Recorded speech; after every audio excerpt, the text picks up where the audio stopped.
Welcome back, guys, to another TNA Impact review. Okay, we're gonna do it real quick. Well, not real quick, we're just gonna do it normally, but it's gonna go fast, it's gonna go quick. Real simple, real smooth, because that's TNA, it's not WWE where you have 3 fucking hours and except for being 3 hours, it's just too much talking. You know, a 3 hour show with more talking than wrestling. Never a good fucking thing. Never a good fucking thing. That's bad for business. Okay, but anyways, the show starts off with Bobby Lashley, the Destroyer, coming out. Lashley basically bragging about how he's the realest man in the business and that he's the #1 guy because he has the title. And then he keeps on bragging and bragging, and then Aaron Rex comes out. Aaron congratulates Lashley and tells him that he changed the game. So he kept on talking about change, change, and that he is the first new Impact Grand Champion. Then Lashley tells Aaron that his title doesn't mean anything compared to Lashley's title. He's the man around here. And then Gail Kim comes out. Gail Kim says she's proud to be the first female knockout to be in the TNA Hall of Fame. She's also proud to be the Knockouts champion, and that the women are changing the business. And then Broken Matt Hardy comes out. Matt tells Gail Kim, "You speak of change, I am change."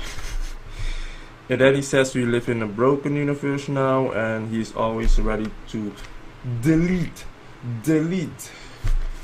So deleting literally took over this fucking business. They even got people in Raw doing it. Pretty sure Vince must really fucking be pissed and all angry, like, oh, those motherfuckers from TNA. But after that, DJC comes out. DJC says there's nothing more different and unique than the X Division, and it's gonna take it to a whole new level with the debut of Team X Gold. So after everyone had their exchange of words, Billy Corgan comes out with a talk, Aiden O'Shea, whom I haven't seen for a long freaking time, so it's good to see this guy on TV again and have a role, basically being Aiden O'Shea and Billy Corgan, his bodyguard or whatever. Corgan says all the champions will be competed except for DJC because he's debuting in Team X Gold, which happens right now.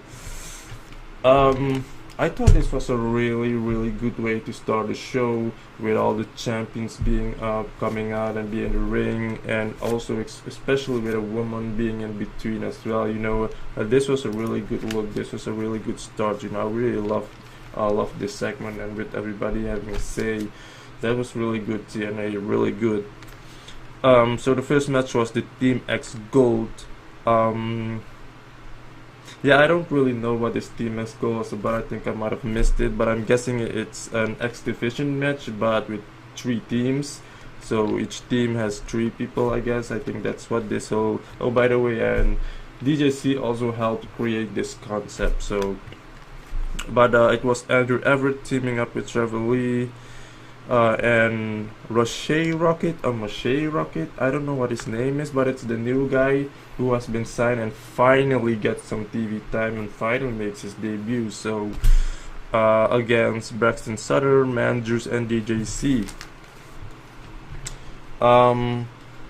Yeah, it was an okay match. It was solid. It wasn't too long, like 5 minutes and 20 seconds. Mandrews and DJC did more their thing, As far as the new guy goes, he's obviously a powerhouse because he uses a lot of power moves.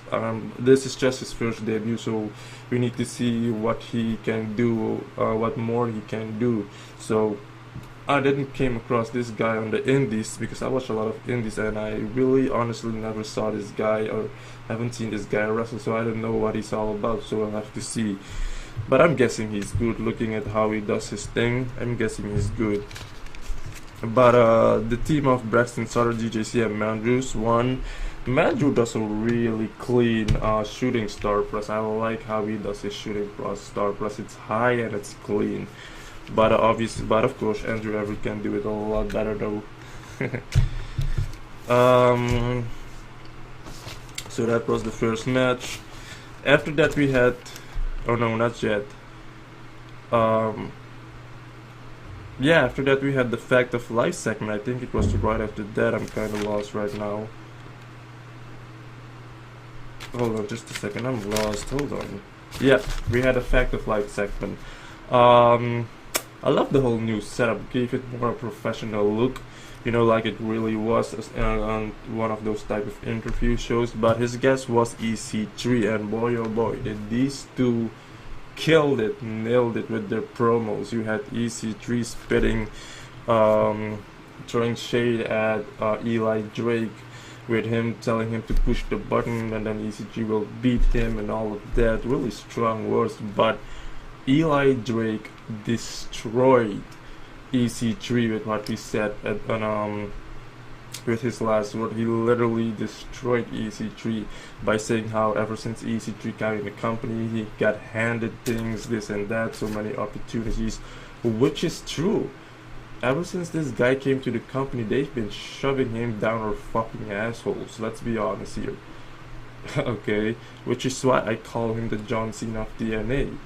You know, I'm not a fan of this guy. I've been saying it a lot of times, but of course not literally. He's not literally like John Cena, but because his wrestling is better. But just some things I see in this guy that are so John Cena-ish, you know what I mean? And he comes off way too much as a corny guy, and I don't like people like that, you know? It makes me take a step back if you're too corny. Like this guy, Prince Puma, Ricochet. Ricochet is probably the most corniest motherfucking wrestler today.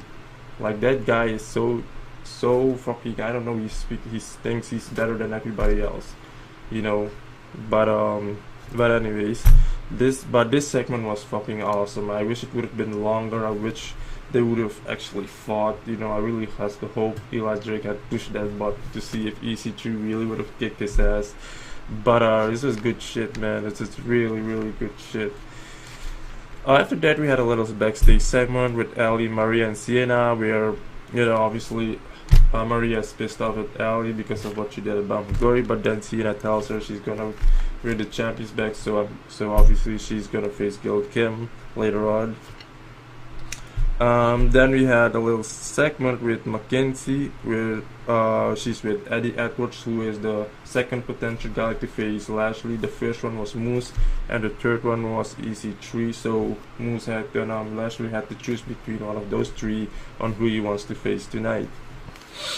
And then after that we had the knockouts match, Gail Kim versus Sienna. Yeah, typical match, solid. This one was also solid. But Sienna kind of did more damage to Gail Kim than Gail Kim did to Sienna. Gail Kim retained, obviously, with a roll up and got the 3 count. After the match, Maria and Lauren Furness came in and started attacking Gail Kim, and Maria basically saying that she's gonna have a rematch and it's gonna be a no disqualification match. So I don't know when that will be, but we'll see. But it was a solid match. After that we have the Wolf Creek match, steel cage. The Hardys versus Decay. You know, I thought this match was a bit, yeah, I don't know, it was a bit sloppy at the beginning, a little at the end. Well, not really the end, because the match just cut off and they never showed it. I heard they showed it after the show or later on, but at least we that watched it on TV didn't see it. At least, you know, they just cut it off. Like, what the fuck. But yeah, the match itself was a little bit sloppy. I don't know if it's because they were still tired from BFG. That could be the case, though. I mean, especially if you also do tapings back to back in a row, that can be tiresome. But Rosemary and Rebby were also involved. We had Rosemary climbing on the cage and spitting the mist to Jeff Hardy, and then Rebby came in and started attacking her, and that's basically where it cut off. You know, they didn't also use the weapons in the cage, weren't also all that extreme, you know, just trash cans and all of that. There was a chainsaw, but my ass, they were gonna truly use that. That would have been awesome though if they did. But After that, we had Cody coming out, basically cutting a promo, and I liked what Cody said when he said he didn't wait to get kicked out of his former house. He left on his own. Yeah, he left on his own. Basically, same thing what CM Punk did. You know, the motherfucker just left because he just got tired of this bullshit. So we're glad to have Cody Rhodes in TNA for a little while, because he didn't stay long. Obviously, he's going to do what he said he's going to do on the list, because there are a lot of names on the list. You know, I think he's gonna go to Ring of Honor now and face Adam Cole, which should be awesome. But yeah, during the promo, Miracle obviously came out, and those two had an exchange of words.